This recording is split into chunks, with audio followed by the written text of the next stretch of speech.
अस्सलामुअलैकुम वरहमतुल्लाहि वबरकातुहू। मैं यूट्यूब फैमिली, कैसे हैं आप सब? ठीक हैं, मैं ठीक हूँ अल्हम्दुलिल्लाह।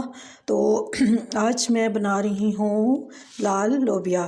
तो मैं बना रही थी तो मैंने कहा मैं आपके साथ अपनी तरकीब शेयर करूँ कि मैं किस तरीके से बनाती हूँ। ये मैंने बड़ा वाला एक प्याज काट लिया है और ये 5-6 टमाटर मैंने काट लिए हैं और ये 5-6 हरी मिर्चें।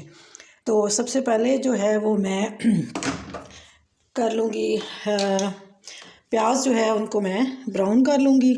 तो उसके बाद ये देखें, ये मेरे पास लाल लोबिया है। मैंने रात को भिगो दिया था मीठा सोडा 1 चम्मच डाल के। तो सुबह मैंने इसको, ये देखें, बॉईल कर लिया। मैंने नमक इसके अंदर डाल के तो इसको मैंने रख दिया था कुकर में। तो 10 मिनट में ही ये इतना अच्छा बॉईल हो गया। ये देखें, ये कितना अच्छा बॉईल हो गया। और ये इसका जो पानी है जो हम शोरबा बनाएंगे वो है। तो अब हम स्टार्ट करते हैं। तो सबसे पहले मैं जला लेती हूँ चूल्हा और उसके बाद जो है मैं कर लूँगी प्याज ब्राउन कर लूँगी। फिर इस प्याज ब्राउन करके तो मैं जो है ये सारा ब्लेंडर में ब्लेंड कर लूँगी, इसका पेस्ट बना लूँगी। फिर आगे मैं शेयर करती हूँ कि मैंने क्या करना है। पहले मैं ये सब करके पेस्ट बना लेती हूँ। ये तो पेस्ट मैंने बना लिया है। और अब सबसे पहले जो है हम इसके अंदर ऐड करेंगे अजवाइन, जो कि मस्ट है। और ये 1/2 टेबल स्पून कर लें। और मैं इसके बाद मैं इसके अंदर ऐड करूँगी ये जीरा 1/2 टेबल स्पून। और चुटकी भर जो है मैं इसके अंदर डालूँगी मेथी दाना। और चुटकी भर ही मैं इसके अंदर डालूँगी ये कलौंजी भी चुटकी भर ही डालूँगी। और अब जो है इसके अंदर हम ऐड करेंगे लहसुन अदरक का पेस्ट। ये मैंने बना के रखा हुआ होता है। तो मैं इसमें 2 टेबल स्पून लहसुन अदरक का पेस्ट डाल दूँगी। तो इसको अब हम थोड़ा सा लाइट गोल्डन कर देंगे। जी, तो ये देखें, ये लाइट गोल्डन हो गया। इसके अंदर अब मैं प्याज और टमाटर का पेस्ट ऐड कर दूंगी। प्याज, टमाटर और हरी मिर्च का पेस्ट।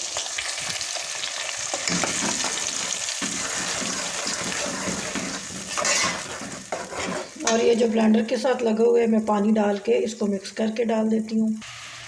अब हम नॉर्मल मसाले डाल देंगे। ये मेरे पास मोटी इलायची है, ये एक मैंने काली वाली ये ऐड कर दी है।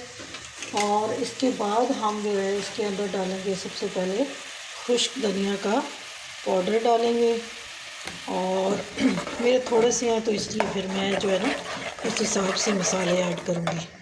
तो इसके अंदर मैं अब डाल दूँगी हल्दी, ये 1/2 टेबल स्पून हल्दी ऐड कर देंगे। नमक मैंने पहले ही बॉईल करते हुए डाल दिया था, वो मैं नहीं करूँगी।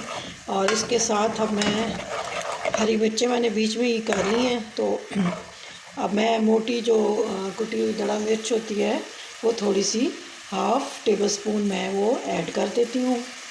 फिर मैं इस मसाले को अच्छी तरीके से बना लूँगी। तो इसकी बुनाई कर लेते हैं हम।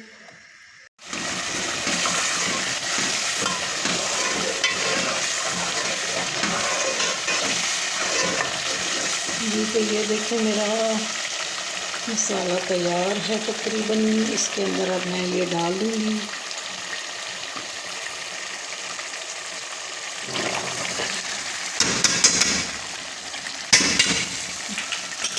अब मैं इनकी अच्छी तरीके से बुनाई कर लेती हूँ।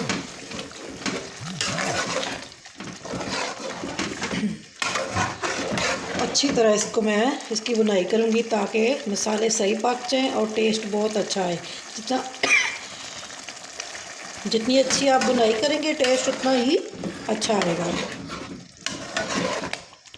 तो हमारे घर में की ये फेवरेट है। तो अब मैं इनकी अच्छी तरीके से 8-10 मिनट के लिए बुनाई करूँगी ताकि ये बहुत अच्छी तरह भुन जाए।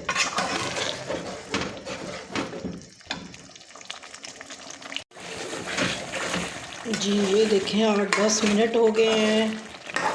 मैं जो है इसकी बुनाई कर रही हूँ और अच्छे तरीके से भुन चुका है। ये देखें ऑयल ऊपर आ गया है। जब ऑयल ऊपर आ जाए तो इसका मतलब है ये भुन गए। अब हम इसके अंदर इसका जो पानी था वो हम ऐड कर देते हैं और फिर मैं इसको पकने के लिए छोड़ देती हूँ। तो अब ये पकता रहेगा। जब ये थिक हो जाएगा ना तो फिर मैं इसका चूल्हा बंद कर दूँगी और फिर मैं आपको इसकी फ़ाइनल लुक दिखाऊँगी। तो अब मैं इसको पकने के लिए छोड़ देती हूँ। ठीक है, उसके बाद जो है मैं आपको दिखाती हूँ कि कैसा तैयार हुआ है। बहुत मज़े के बनते हैं और इसके साथ अगर चावल बॉईल किए जाएं तो और मज़ा आ जाता है, लेकिन अगर तंदूर की रोटी बनाई जाए तो फिर भी बहुत मज़े के लगते हैं। तो आजकल गैस का इशू है, मैं देखूँगी अगर गैस ठीक हुई तो मैं तंदूर की रोटी बना दूँगी, नहीं तो पराठे बना लेंगे हम लोग। तो ये नाश्ते के लिए मैं बनाती होती हूँ, तो नाश्ते में सबको पसंद हैं। तो अब ये बन जाए तो फिर मैं आपको इसकी फ़ाइनल लुक दिखाती हूँ। जी, तो ये देखें मेरा जो है लाल लोबिया तैयार हो गया है, साथ में तंदूर की रोटी बना ली है और ये देखें कितना अच्छा लग रहा है, बहुत ज़बरदस्त। तो आप भी मेरे तरीके से बनाइएगा, आपको ज़रूर पसंद आएगा और बहुत अच्छा और बहुत थिक बना है, बहुत मज़े का है। तो अब इसके अंदर जो है मैं थोड़ा सा तो ये देखें मैंने थोड़ा सा देसी घी भी डाल लिया है, इसकी और ज़्यादा लज़्ज़त बढ़ गई है, ये वो और ज़्यादा मज़ेदार हो गया है। तो आप भी ज़रूर मेरे तरीके से बनाइएगा, आप लोगों को पसंद आएगा। तो इतना टेस्टी बनता है इस तरीके से, कोई प्याज टमाटर अलग से नज़र नहीं आते, बहुत थिक और अच्छी ग्रेवी बनकर तैयार होती है। तो आप भी ज़रूर बनाइएगा। अगर मेरी वीडियो पसंद आई है तो लाइक करें, शेयर करें, सब्सक्राइब करें फ्रेंड्स और फैमिली में। तो मक्खन हो तो मक्खन डाल सकते हैं आप, देसी घी भी डाल सकते हैं। तो मैं आपसे इजाज़त चाहती हूँ। अल्लाह हाफ़िज़, फ़ी अमानिल्लाह।